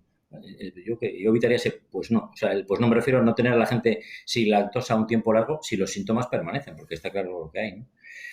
Y pensar en otras cosas. Yo creo que las técnicas, por ejemplo, de hidrógeno expirado con respecto a, bueno, otras cosas que hacemos de lactosa, de fructosa, de sobrecrecimiento, yo creo que eso va a ir a más. Eso va a ir a más, me refiero a que probablemente se vayan a pulir nuevos métodos diagnósticos que a lo mejor son capaces de diferenciar qué tipo de flora o qué tipo de microbiota colónica es más patógena o no está más patógena, qué tipo de alimentos están implicados, etcétera, ¿no? Yo también recomendaría mucho a la gente que tiene problemas de este tipo y en los que el pediatra o el médico piensa en la lactosa, hacer registros dietéticos, porque muchas veces en estos niños que no llegamos a un diagnóstico claro, obtienen un sobrecrecimiento bacteriano o realmente los catalogamos de un intestino irritable y nos vamos a determinadas dietas restrictivas de prueba, porque no se ha demostrado nada. Me refiero a dietas restrictivas de lo que hemos comentado antes, de alimentos fermentables. Entonces, uno puede tener la curiosidad de apuntar los alimentos y ver que cuando come determinadas cosas o combinación de determinadas cosas sí que precipita los síntomas, ¿no? Vale, también nos siguen entrando preguntas. La verdad que el Helicobacter pylori se nota que es una infección prevalente porque todo el mundo está preguntando. Dice, ¿nos podría volver a detallar cuándo debemos de pedir el estudio de Helicobacter pylori? Nos lo dice la doctora Pilar García Guzmán. Y siguen entrando muchas preguntas. La verdad es que llama la atención. Bueno, ahora mismo tengo el ordenador a mi derecha con las preguntas que van entrando. Voy a hacerte un poquito y luego si quieres las respondes todas juntas. ¿Se puede reinfectar, nos dice la doctora Bonet, de Helicobacter pylori tras un tratamiento efectivo? Te sigo leyendo preguntas. A ver. Vale, a ver. ¿Cuál es su experiencia con las enzimas lácticos? Nos dice el doctor Rodríguez. ¿Le funciona realmente en su experiencia? Agradecimientos siguen entrando muchos. Claro, Bueno, pues, porque si no, no me acuerdo. bueno, pues Uno, concretar así en telegráfico. Tema reinfección. No es frecuente. La reinfección no es frecuente si el individuo se ha constatado la erradicación. En adultos, nadie o muy poca gente constata erradicación. Pero nosotros, si tú constatas una erradicación, es muy poco probable que te reinfectes. Respecto a los suplementos de lactasa, hay más experiencia en adultos, porque bueno, en general no nos arrancamos a utilizarlos en pediatría y realmente la indicación coge más cuerpo cuando el individuo ya es adolescente y autosuficiente y se da cuenta de qué alimentos le sientan bien o le sientan mal y se da cuenta de que a veces vas a determinados sitios, celebraciones o situaciones donde sabes que vas a comer lactosa sí o sí y los tomas. De hecho, si os habéis fijado, una de las presentaciones es una presentación pediátrica, son gotas de actividad de lactasa. O sea que yo vamos, que alguna vez sí que las he usado y están bien, que no es un crimen. Yo creo que se usan menos de lo que se deberían usar, pero claro, asumiendo un diagnóstico de certeza, no igual que le hemos quitado a la vía la lactosa, a utilizar cuando coma, dale 2 gotas en cada comida, tampoco es eso. vale. Y vamos un poquito a No sé si terminar me las quedo preguntas. alguna. No, más o menos los demás. Hay algunas preguntas, pero que se repiten. Yo Bueno, lo que hay sí una pregunta no, una cosa que yo creo que me has preguntado antes, un poco por concretar las indicaciones del las estudio no invasivo, indicaciones ¿no? del estudio de Helicobacter pylori. Sí. Anemias ferropénicas recurrentes, o sea, multitratamientos con hierro en una anemia ferropénica, eso es una indicación de pedir una prueba no invasiva, ¿vale? Niños que tienen una púrpura trombopénica idiopática de carácter crónico, la verdad es que esos son pacientes de hematología habitualmente y por lo tanto son ellos los que nos lo suelen derivar, y las dispepsias claras que son persistentes o recurrentes. Realmente este tercer punto, que es bastante dudoso y bastante opinable incluso en la guía de expertos, realmente digamos que a nosotros nos precipita el hacer una endoscopia, una dispepsia recurrente. No tiene mucho sentido en un niño que tiene un dolor epigástrico de una semana de evolución pedir un antígeno de Helicobacter pylori neces para nada. Porque primero, puede ser perfectamente una dispepsia funcional. Segundo, puede ser perfectamente una gastritis aguda no Helicobacter pylori. Y, por tanto, a veces el tratamiento con IVPs, con el lansoprazol o con el omeprazol, estará indicado para utilizarlo durante 6 semanas y ver la evolución. Ahora, si es un niño con epigastralgias recurrentes que no mejoran, o que no mejoran, vamos, que recurren con el tratamiento, parece que mejoran, pero recurren, al final esos niños precipitamos una endoscopia, o más que precipitar una endoscopia, sí que estaría indicado hacer una prueba no invasiva, ¿no? Y luego sí que a veces eso, pedimos el estudio no invasivo para testar una erradicación, etcétera, ¿no? Vale. Bueno, siguen entrando preguntas. Mientras leemos las preguntas que acaban de entrar, cuando hemos tratado a un paciente de infección por el Helicobacter pylori con su biopsia realizada, su antibiograma, su tratamiento correcto y persiste a los 2 meses a través de un test no invasivo la infección por Helicobacter pylori y el paciente no tiene clínica, en principio lo dejaríamos seguimiento, ¿no? Es lo que indicaríais. Pero no te he entendido. O sea, persiste la prueba positiva después del tratamiento, pero con o sin síntomas. Positiva después de haberse tratado correctamente, pero cuando le haces para constatar que está curado de su infección por el Helicobacter pylori, sigue habiendo antígeno en heces al cabo de 2 o 3 meses, pero el paciente no tiene clínica. Le dejarías así al paciente. Un paciente asintomático que ha sido tratado, claro, habría que ver por qué ha sido tratado, porque claro, si ha sido tratado porque tiene una gastritis activa y tiene una carga familiar, por ejemplo, alta de cáncer gástrico, que decir que ahí tienes que conseguir la erradicación, aunque esté asintomático. Es decir, que si te has propuesto, si el objetivo era quitarle los síntomas, realmente te estás dando cuenta de que han desaparecido independientemente, porque el germen sigue ahí, porque tiene una prueba no invasiva positiva. Pero si la indicación realmente es de tú quieres erradicar el Helicobacter pylori para evitar las complicaciones a medio y largo plazo, tendrás que erradicarlo, aunque esté asintomático. Quizás puedes demorar la erradicación en tanto en cuanto no es un problema urgente o no estás evitando complicaciones pediátricas, sino del periodo de adulto. Pero si el padre, el abuelo y el bisabuelo han fallecido de cáncer gástrico, a un niño de 9 años le has hecho una endoscopia porque tenía una dispepsia que no iba bien con omeprazol, le has visto un Helicobacter pylori, le has tratado y le ha desaparecido la clínica, a lo mejor era una dispepsia funcional, pero es que el Helicobacter pylori está ahí. Y a ti lo que te preocupó cuando te le hiciste una endoscopia, aparte de la clínica, era evitarle que termine como terminó su padre, su abuelo y su bisabuelo, ¿no? Con una complicación grave del Helicobacter pylori. ¿Y le volverías a tratar de nuevo? Bueno, quiere decir que le puedes tratar, te va a complicar la vida el hecho de que le hayas tratado según antibiograma y no haya respondido o no se haya erradicado por el tratamiento según antibiograma. Pero en cualquier caso, yo creo que es un paciente a seguir. O tratarle con otros antibióticos o seguirle y decidir más tarde, opinable cuanto más tarde, un tratamiento basado si es en antecedentes o lo que sea. Imagínate que le has hecho una endoscopia y tienes una úlcera que estaba curando si le detectas el Helicobacter pylori y luego está sintomático. Coño, si le has hecho una endoscopia y tiene un Helicobacter pylori que tú no le has erradicado, tendrás que erradicarlo aunque esté asintomático, ¿no? Vale. Nos siguen haciendo preguntas, compañero tuyo de la sociedad. Dice, existe mucha reticencia por parte de los pediatras en indicar una endoscopia, al menos en mi experiencia. Es más fácil hacer un test no invasivo por parte de ellos. Me llama la atención que usted insiste en la endoscopia. Bueno, lo has recalcado claramente, porque hay que constatar a través de una endoscopia, una biopsia, la infección por Helicobacter.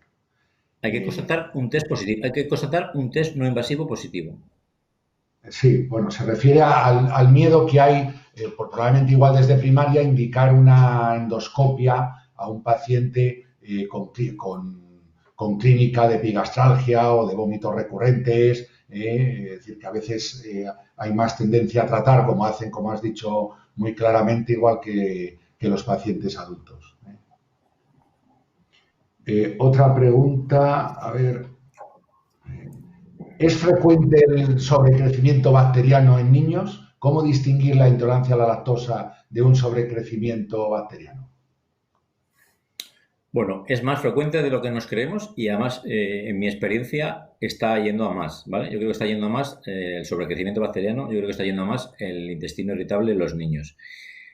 Podemos distinguir un sobrecrecimiento bacteriano de una intolerancia a la lactosa y de hecho lo hacemos habitualmente cuando el patrón clínico que estudiamos es de un patrón clínico de tipo intestino irritable o de diarrea crónica. Muchas veces hacemos los dos test simultáneamente. Hacemos test de lactosa y test de lactulosa. ¿Por qué? Porque con ambos test somos capaces de decir si el individuo tiene sobrecrecimiento bacteriano, intolerancia a la lactosa o ambas cosas que pueden coexistir. Vale. Vamos, otra pregunta que acaba de entrar. Dice, enhorabuena por la conferencia, doctor Adolfo Rodríguez Leal. En un niño de 6-7 años que se infecta por el Helicobacter, ¿cuál es la historia más frecuente de esa infección? ¿Cuándo se supera la colonización y pasamos a infección? Una pregunta difícil. Sí, bueno, habrá que ¿No hay contar. ¿Cuál es la historia natural de la colonización del Helicobacter hasta la infección? Bueno, la historia natural un poquitín es lo que comentaba antes. Un niño de 7 años, si tiene Helicobacter pylori positivo o tiene Helicobacter pylori en su estómago, lo más normal es que los convivientes tengan también el Helicobacter pylori positivo. Si tú lo has detectado por prueba invasiva o no invasiva, un antígeno Helicobacter, un Helicobacter pylori en ese niño de 7 años, lo has detectado porque tiene síntomas. Y lo que es difícil de saber es en qué momento el paciente se ha infectado. Existen infecciones agudas que son poco frecuentes porque el Helicobacter pylori tiende a la cronicidad, pero se va infectando la población a lo largo de la edad pediátrica, como hemos visto en la gráfica, que cada vez iba habiendo más porcentaje de población pediátrica que se va infectando hasta llegar al 60% de la población mundial. Digamos que no hay un momento que te infectes, o sea, no es que no se infecten hasta los 2 años. La gráfica, como se veía, es una gráfica progresiva. Se van infectando por contactos familiares normalmente, por convivientes. Vale. Bueno, ¿qué papel pueden jugar los inhibidores de la bomba en el tratamiento que vemos cada vez más frecuente de reflujo en lactantes sin enfermedad clara por reflujo en la infección por Helicobacter pylori? O sea, el papel del tratamiento de todos los niños que tenemos en tratamiento, probablemente en exceso con omeprazol por el reflujo. Dice, sobre todo bueno, a largo plazo. Digamos que hay una parte sí que está más constatada en la literatura digamos, de las infecciones, ¿no? Infecciones respiratorias y demás, ¿no? Eso sí que está bastante constatado. Y lo que, bueno, habrá que investigar un poco en el tiempo es si ese abuso de omeprazol cometemos, ¿no? O que se comete, lleva parejo en el tiempo lo que estamos observando y comentaba antes, ¿no? Si eso es responsable, uno, del aumento de prevalencia de alergias, dos, el aumento de prevalencias de intestinos irritables, tres, el aumento un poquitín de la hiperfermentación en intestino delgado, sobrecrecimiento bacteriano, mala tolerancia a azúcares, etcétera, ¿no? Eso es un tema bonito, ¿no? Pero que es muy difícil estudiar a esa población. Yo creo que sí que es verdad, y aprovecho para meter la cuña de que sí que estamos usando en demasía, como dice Pajarón, por encima de nuestras posibilidades el omeprazol. Yo creo que eso hay que rebajarlo, ¿vale? Siguen entrando preguntas, Salvador. Dice, ante una sospecha por clínica de sobrecrecimiento bacteriano, ¿desde primaria podemos hacer un tratamiento con metronidazol empírico? Sí, sí. Es más, quiero decir que si uno revisa protocolos de diarrea crónica que comparten una clínica muy similar a la diarrea crónica, al sobrecrecimiento bacteriano, está indicado un tratamiento empírico con un antiséptico intestinal. Quiero decir, bueno, se puede utilizar cualquiera de los antibióticos que luego nosotros usamos con test positivos para sobrecrecimiento bacteriano. Se puede usar metronidazol, se puede utilizar el cotrimoxazol, se puede utilizar en niños mayores incluso la rifaximina o algún otro antibiótico, incluso una amoxicilina clavuránico, este último menos, ¿no? Pero es decir, no es descabellado en absoluto. Más que nada porque es bastante resolutivo muchas veces. Una diarrea de 3 semanas que no va bien, que le he quitado la lactosa, que dice que los ensayos terapéuticos normales de ensayo-error en una diarrea crónica sin mucho riesgo de 2-3 semanas de evolución, al final lo que tiendes a hacer es quitar la lactosa 2 semanas e incluso hacer un tratamiento de sobrecrecimiento bacteriano, porque son las dos complicaciones más frecuentes que prolongan una diarrea a ese estrato intermedio entre que dura más de 2 semanas y que a lo mejor se va a acabar quitando a la quinta o a la sexta semana sola, pero en esas cuarta, quinta, sexta semana a veces la retirada de la lactosa o la incorporación de un antiséptico intestinal como el cotrimoxazol o el metronidazol puede recortarlo y tratarlo y curarlo definitivamente. Vale. Nos siguen preguntando, aparte te siguen entrando muchos correos para agradecerte lo clara de la exposición que has hecho, Salvador. Pero nos siguen preguntando, dice, aparte de las lesiones ulcerosas, ¿qué tipo de lesión gástrica te animaría a pautar tratamiento, asumiendo que suele haber gastritis crónica incluso en los asintomáticos? O sea, ¿qué tipo de lesión gástrica te animaría, aparte de las úlceras? ¿Algún dato que te parezca más específico para diferenciar ese Helicobacter pylori que pasaba por ahí? O sea, aparte de tratar la infección por Helicobacter pylori, que lo has expuesto claramente antes, en caso de úlceras, ¿cuándo, por tu experiencia, tratarías además el Helicobacter? Bueno, nosotros normalmente, por ejemplo, cuando hacemos una endoscopia y vemos claramente una gastritis antral, lo más habitual, si vas un poco pensando en qué es lo que te vas a encontrar, o sea, ya ibas buscando eso, y si lo encuentras, normalmente nosotros tomamos biopsias, cogemos cultivos y se le ofrece a la familia el tratamiento basado en el antibiograma, pero también con la consideración de explicar a la familia que estás tratando el Helicobacter pylori y que es probable o altamente probable que a lo mejor sea la causa o no de sus síntomas. La precipitación de la endoscopia tendrá una indicación concreta de por qué le haces la endoscopia, pero quiero decir que no hay ningún dato diferencial. Si tú haces una endoscopia pensando que te vas a encontrar una gastritis porque es un poco lo que piden los síntomas y los signos y la ves, la cultivas, la tratas por antibiograma y comentas con la familia en el evolutivo si erradica o no erradica y si desaparecen o no desaparecen los síntomas. Caso distinto es cuando vamos a hacer una endoscopia, por ejemplo, eso, pues lo que comentaba antes, ¿no? Una celíaca que no cumple criterios o que no es del todo normal y que precipita una endoscopia para diagnóstico definitivo de enfermedad celíaca y que vas todo chulo hasta el duodeno y te paras en el antro y a veces vas ahí mirando por reojo y ya no miramos todos los que estamos haciendo la endoscopia y dices, joder, lo miro o no lo miro, lo veo o no lo veo. Eso te puede entrar más dudas, porque muchas veces, quiere decir que un niño que tiene una antitransglutaminasa alta, pero que el haplotipo no es susceptible, que es un poco dudoso y tal, te entran dudas a veces de no coger biopsia, ¿vale? Vale. Pero si es lo que te esperas encontrar, lo tratas. Vale. También nos pregunta la doctora Verónica Gómez Hernando, niños que tras estudios se deja inhibidores de bomba de protones de mantenimiento a temporadas por clínica dispéptica, ¿estos niños tienen algún riesgo de gastritis atrófica? Hombre, Nos pregunta. Lo primero que tendrías que ver un poquitín es si entiendo que lo has erradicado y luego que tiene una dispepsia no recurrente, pero ya con una erradicación. Sí, claro, los tratamientos, lo que comentábamos antes también, ¿no? Los tratamientos prolongados con omeprazol en este tipo de pacientes tienen sus efectos secundarios. Lo que pasa es que hay que valorar un poco riesgos, o sea, ventajas e inconvenientes de estos tratamientos prolongados. La experiencia que tenemos todos los compañeros, sobre todo de gastroenterólogos adultos, es que el omeprazol se usa en tratamientos prolongados, pero que eso no está exento, ¿no? Y una gastritis crónica, atrófica, sea o no sea por el Helicobacter pylori, tiene sus complicaciones de déficit de vitaminas, de evolución hacia cáncer, es decir, que no todas las gastritis atróficas son Helicobacter pylori, digamos, gastritis autoinmunes y otras gastritis que en el devenir de los años con la gastritis crónica genera metaplasia y diferentes tipos de cáncer y otras lesiones, ¿no? Bueno, siguen entrando muchos saludos y muchas felicitaciones. Vamos ya, siguen entrando alguna pregunta que se ha hecho anterior. Dice, la persona que preguntó sobre cuánto tiempo tarda en superarse la infección en un niño que se infecta a los 6 o 7 años. Si la tendencia es a cronificarse, en realidad no la va a superar, salvo que la trates. Pero la pregunta es si tiene que superar la infección en tanto en cuanto es población no es población de riesgo, está asintomática.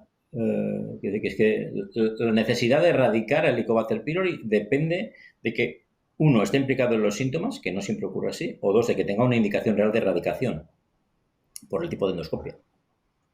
Bueno, vamos a ir terminando un poquito la sesión de preguntas. Yo, para terminar, quería preguntarle a Salvador, ¿por qué por qué tenemos que dar dosis tan altas al Helicobacter pylori? Pero este germen es tan puñetero, nos cuesta tratarlo, erradicarlo. ¿Por qué utilizamos dosis tan altas? ¿Son necesarias dosis tan altas para erradicarlo?